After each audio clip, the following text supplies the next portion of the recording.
Hi there guys. In the last film I said I was going to change the front brakes and I didn't. So we're going to do it now. We're also going to do a last few preps just to get the car ready for the MOT. Well, let's crack on with the brakes now, shall we, and we'll carry on from there.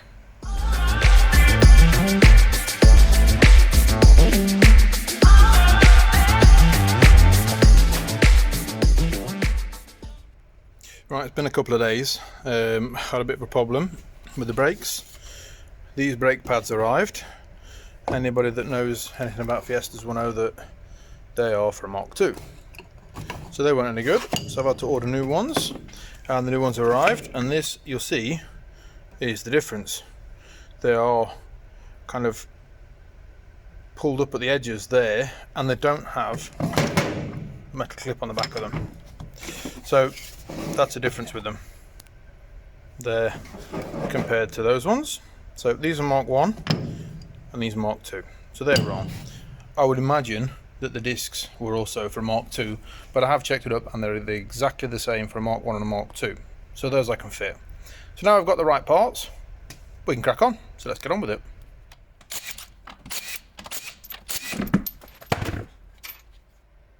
Right, the way that Mark 1's brakes are put together is a bit different to pretty much most other normal cars, in the fact that they have a split pin here. Well, mine's actually got a nail, but it's supposed to have a split pin in there, and it will have a split pin in when I'm done. So that goes through there, and it goes through this locating piece of metal here. So as soon as you pull that out, you can pull these pins out there, and then the brake caliper will come out of the way. Once the caliper's out of the way, we can unbolt the holder here, the carrier, which is just two bolts at the back there, one at the top, one at the bottom. Once that's out of the way, there's a screw there. Whether that will come out will remain to be seen. If it doesn't come out, then I'll drill it out. It's only locating it there to keep the disc in place, but it's not needed, so if I can't get it out, I'll drill it out, and then the disc comes off. So we'll crack on with that and see how we go.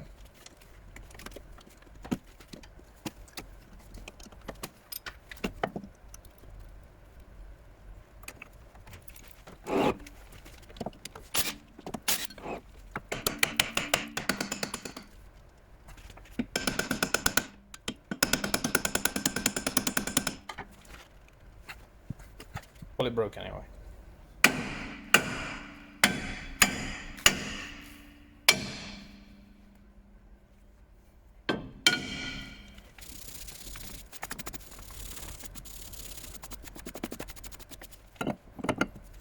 Normally you would spray these with a bit of grate cleaner, but they're actually not covered in they've normally got like a film of grease on them, but they don't seem to have it. They're quite clean, so I'm not going to bother, to be quite honest.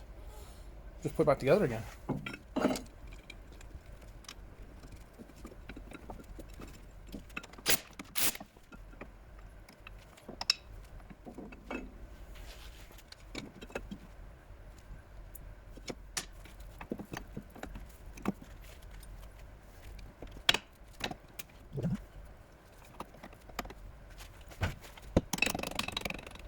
Right, so that's this side completely done.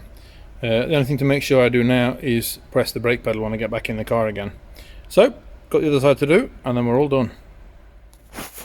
Right, the next problem I've got for the MOT is this front indicator. It's not working. Don't know why, really. I've had a bit of a play around just recently with it to try and get it to work, and what I've found out is that if I put a multimeter between the green cable there and the inner pin there, that one, I wasn't getting a contact. If I were to measure between the brown one and the one at the side there, I've got electricity going through it, but for the green one I'm not. So obviously there's something not making contact between that piece of metal there and that green wire there. So I'm going to try and pull that metal piece out there and see if I can find the problem. If I can't, I've already cut it off and I can just put another one on there and join the cables back together again. But if I can repair it, I will do.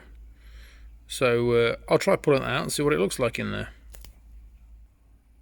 I'm not sure whether I'll get it back together again, but that is definitely the problem. There's loads and loads of rust on there, which is making it not make a contact. So I'm going to try and clean that up, and hopefully I can get that back in there again, and then my indicator will work again. Other than that, it looks quite clean, quite nice and tidy. But yeah, just really rusty on that edge there and not making contact. Let's give it a clean, see what happens. Okay, so now before I put everything back together again, I just want to test it. So I put the green wire on the positive there, and I've just connected a longer cable to the brown wire, and if I touch that now to the negative, the bulb lights up. So now I know that that works. The bulb holder works.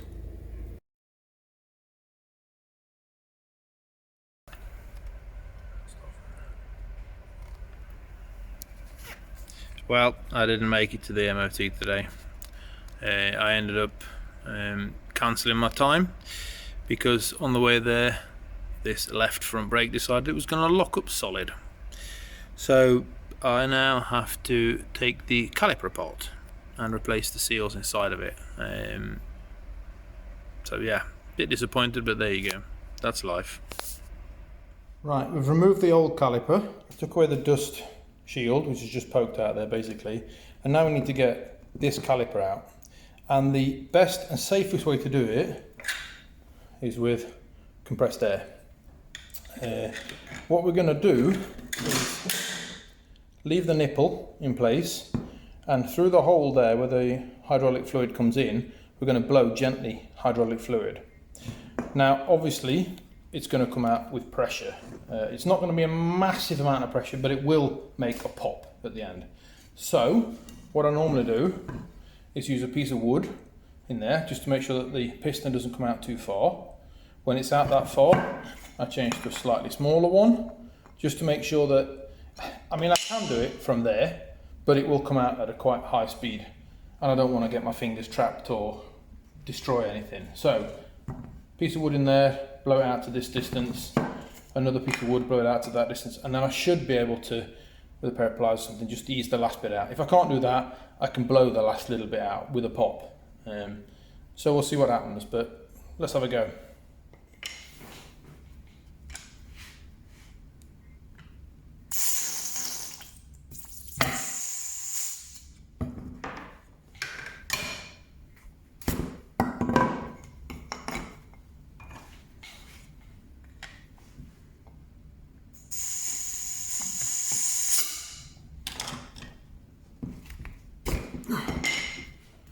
So what I'll do is I'll just blow the last bit out, and I'm not using a lot of pressure,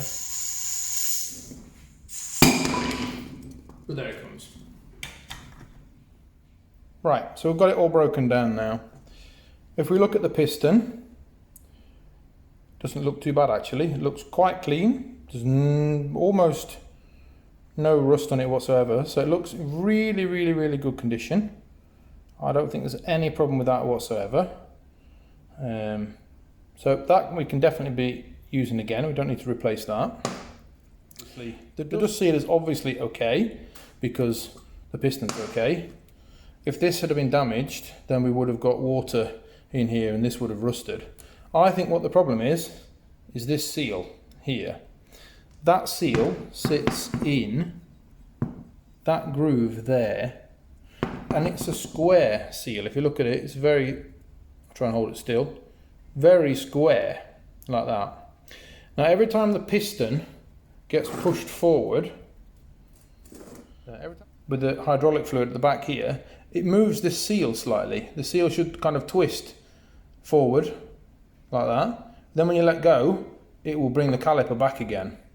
And I think what's happened, this seal is from 1982. It's pretty hard now after all these years, and especially with it being stuck once or twice. This has probably been dried out, gone really hard, and it doesn't flex. So what's happened is that I've pushed the caliper forward and it's twisted, and then it's stuck there.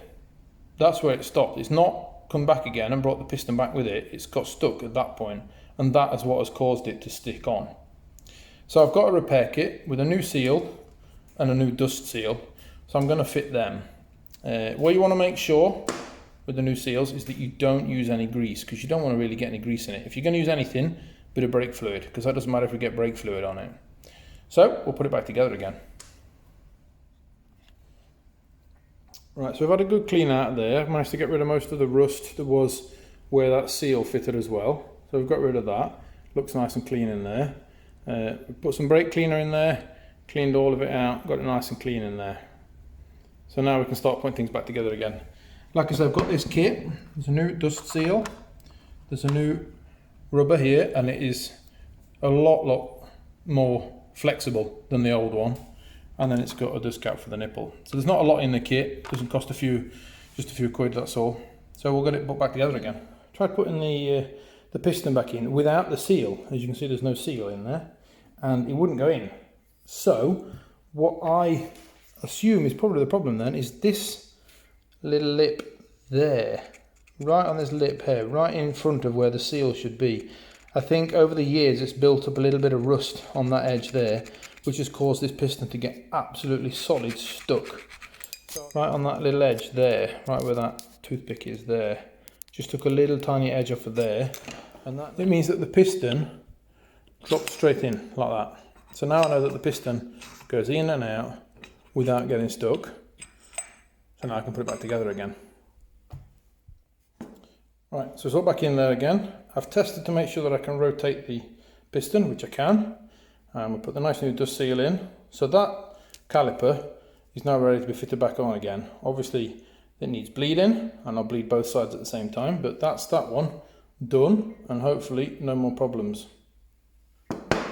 So if you enjoy what you've seen, subscribe to me, press that little bell, press the buttons, drop a comment if you're interested in anything, if you want me to let me know anything. I appreciate all of that. Yeah, and we'll see you in the next video. Thanks a lot, bye bye.